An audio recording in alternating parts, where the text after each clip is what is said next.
Welcome back to CBS Sports HQ, presented by Enterprise. Our Dennis Dodd just dropped his latest college football power rankings. Georgia had a little bit of a scare with Auburn. Auburn put up a tough fight, but Georgia is still there at number 1, followed by FSU.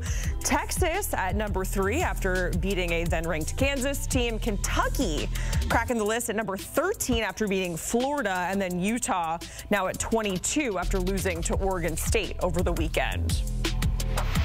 And we have the maker of the list, Dennis Dodd, with us, and Brady Quinn to kind of go down some of the teams and the movement that we saw. But let's start talking about Texas. They stay perfect. They beat Kansas, a great matchup there, and arguably a better win than Georgia over Auburn. And so, Dennis, I kind of just want to ask, once you get to when you're making these lists and you have these unbeaten teams that are, what, 1 through 7, is the type of win that you have, is that going to sway you to move Texas to number 1 eventually, or do they have to flat out lose Georgia to maybe fall out of that number 1 spot?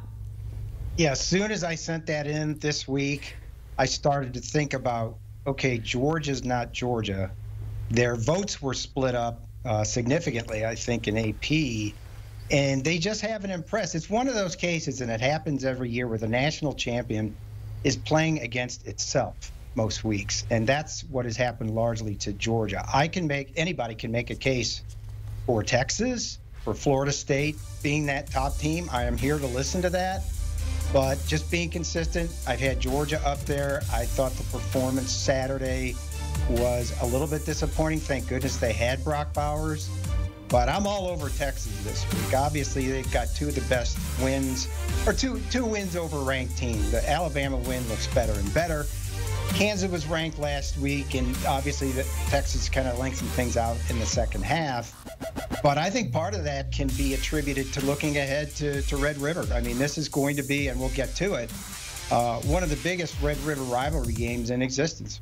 Yeah, because they'll potentially be the last one, at least as far as Big 12 standards go. Obviously, both these teams moving to the SEC. I am curious, though, Dennis, only because I look at that and I say, based on what Texas has done so far, you could make the case that they've played as the best team in the country. They've played a more difficult schedule. They've been dominant really on both sides of the football, even more so defensively. I think that's the one thing we think of when we think of Texas. We think of Quinn Ewers. We think of the big plays to Xavier Worthy and A.D. Mitchell, but it's the defense that's ranked number 1 in the Big 12 right now that's been so stingy that Pete Kwiatkowski's done quite the job of so far this year. So if I was ranking them, I'd have Texas at number 1. They're 5-0. They've actually controlled games more so than I think Georgia has, who the toughest opponents they've played have been this past week versus Auburn, not very impressive, and then South Carolina. That's really the only other opponent on their schedule right now. You'd sit there and say, hey, there's 2 of their more difficult opponents, conference opponents.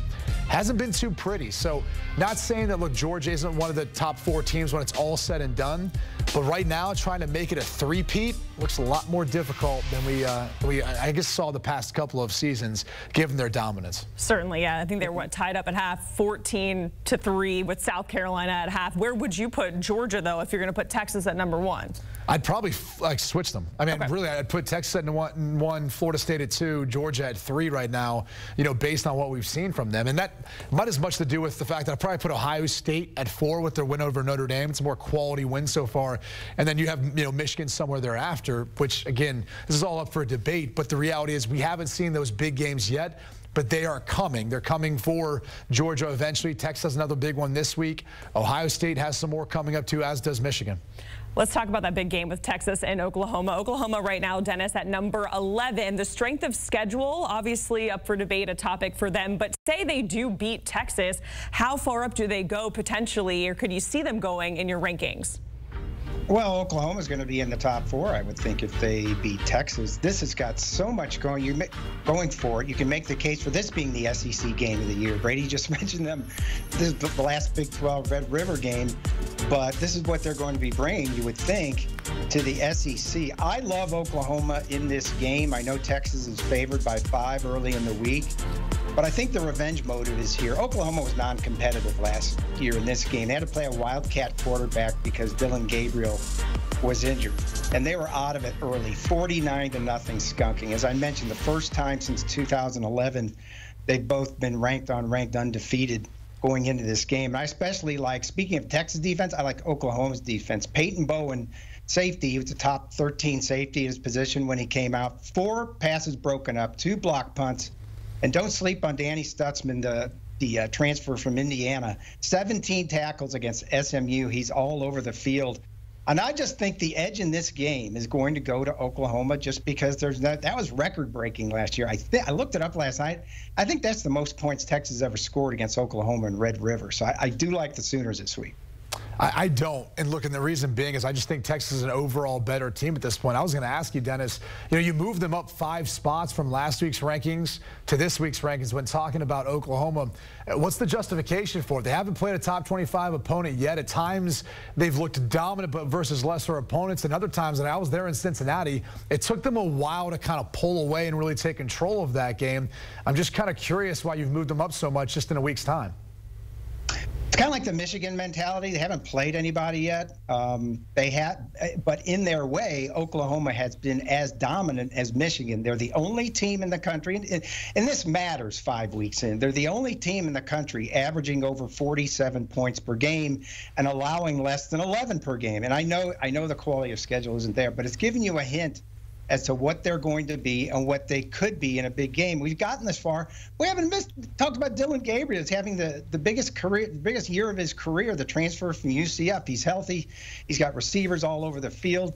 They gave up, I think, 200 yards early on to Iowa State and then completely shut them down the final 3 quarters, allowing 53. And I know Iowa State's not very good, but look, they're a product of their schedule. I get that. Their schedule isn't as good as Texas, but you can truly throw all that out the window in Red River. It's been 2 weeks in a row, by the way, too. Brent Venables, his staff, has made good second-half adjustments, shutting down Iowa State last week, Cincinnati the week before that. So he talked about some of the playmakers. I mean, Stutzman's a stud. He'll have a lot of tackles in this game, but something tells me this Texas team is on a different level right now. I think when you look at them up close compared to Oklahoma, but that's why we play the games. Should be a fun one. It's going to be a good one. Let's talk about another big riser on your list, Dennis. Kentucky.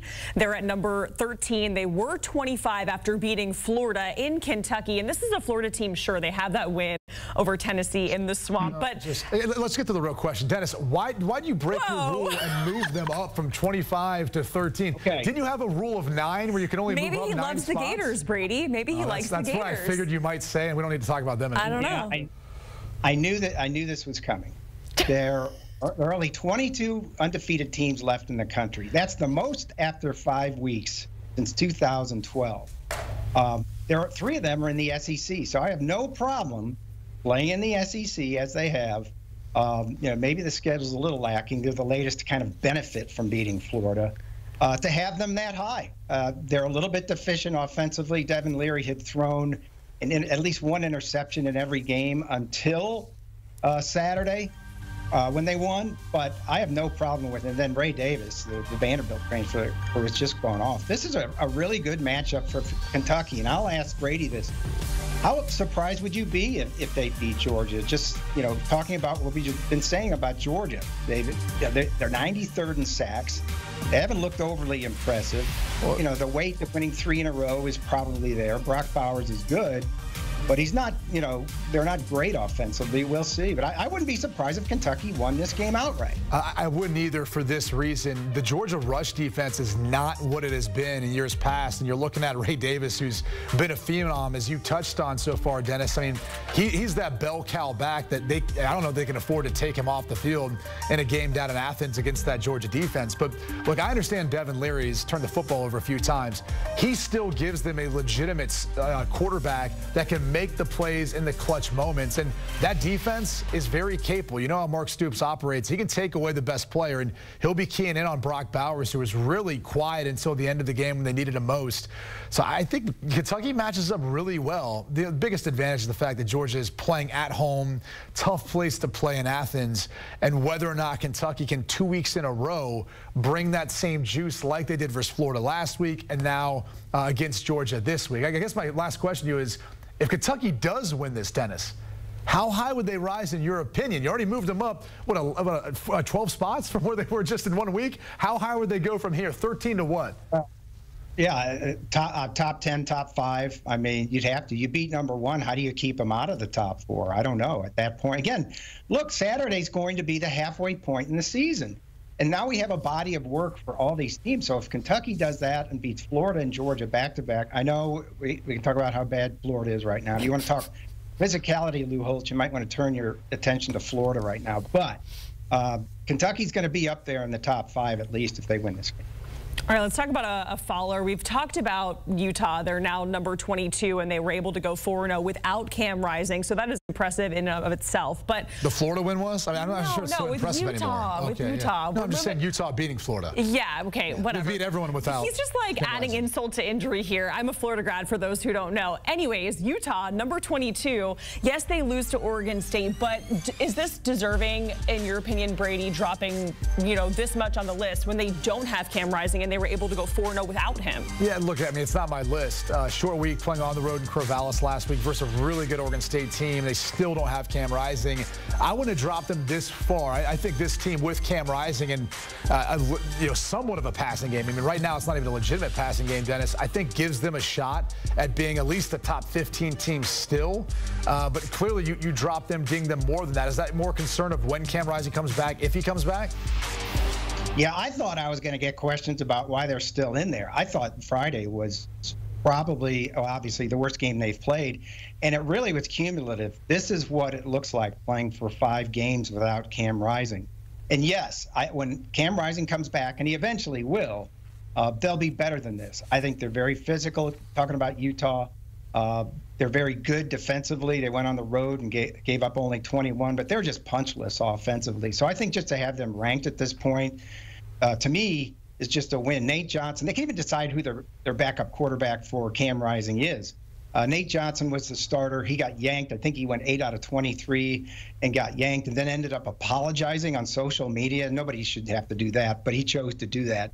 But the Florida game still resonates to me, and they will be better. I do think because of that, they've got a chance to be the second best team in the Pac-12. Look, USC still has to go there. We're still talking about Oregon and Washington. So to me, it was almost a fortunate ranking for Utah this week. Well, the interesting thing is that from everything I've heard, that they're hoping to get Cam Rising back after the bye, and that seems to be that key point at which hopefully Utah can find more in the passing game because they're dead last in the Pac-12, and that's been an issue for them clearly. Yeah, and they've kept his status really under wraps. Dennis Dodd, Brady Quinn, also known as the #1 Florida Gator fan, joining us here on HQ to break down Dennis's college football power rankings. For more college football news, make sure you check out the Cover 3 podcast. In the latest episode, the guys are giving you Week 5 instant reactions. You can download and listen wherever you get your pods, or you can scan that QR code on your screen.